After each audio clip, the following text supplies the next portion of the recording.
The nurses have been in the spotlight the past 2 years for their difficult work throughout the pandemic. But on top of COVID, many nurses have continued caring for other illnesses like cancer. This weekend, an event is honoring the special role oncology nurses play for their patients. Nurses are just everything. They're there every single moment.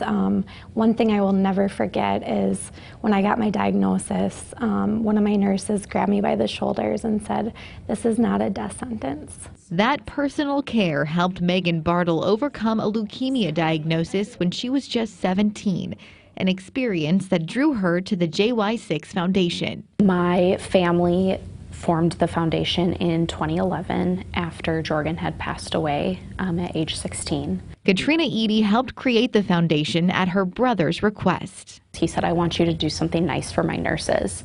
And he said, "Take them out for a nice dinner." For 11 years, the JY6 Foundation has held the Nurses' Dinner for all cancer nurses in Sioux Falls. Being able to have a night where you can just celebrate all that nurses do and all that they will do is just so great to be a part of. Oncology nurses from Avera and Sanford are nominated for Nurse of the Year, and this year they'll be able to celebrate together in person for the first time since 2019. I think for oncology nurses it's just been really hard because you're so used to the giving the hugs and hand holding. Chris Gaster has been an oncology nurse for more than 3 decades and is one of this year's Nurse of the Year nominees. There is just a special place in my heart for oncology nurses. It's definitely a mission. But the one thing that you can do as a nurse in oncology is you can always be there and providing hope.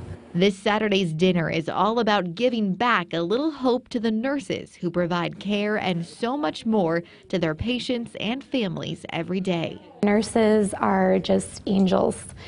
The work that they do, how they support families and show up. The Nurses' Dinner is also a community fundraiser for the Leukemia Research Foundation and the Be the Match Foundation. In 10 years, the JY6 Foundation has raised nearly $1 million for the cause. Well, as high schoolers make the transition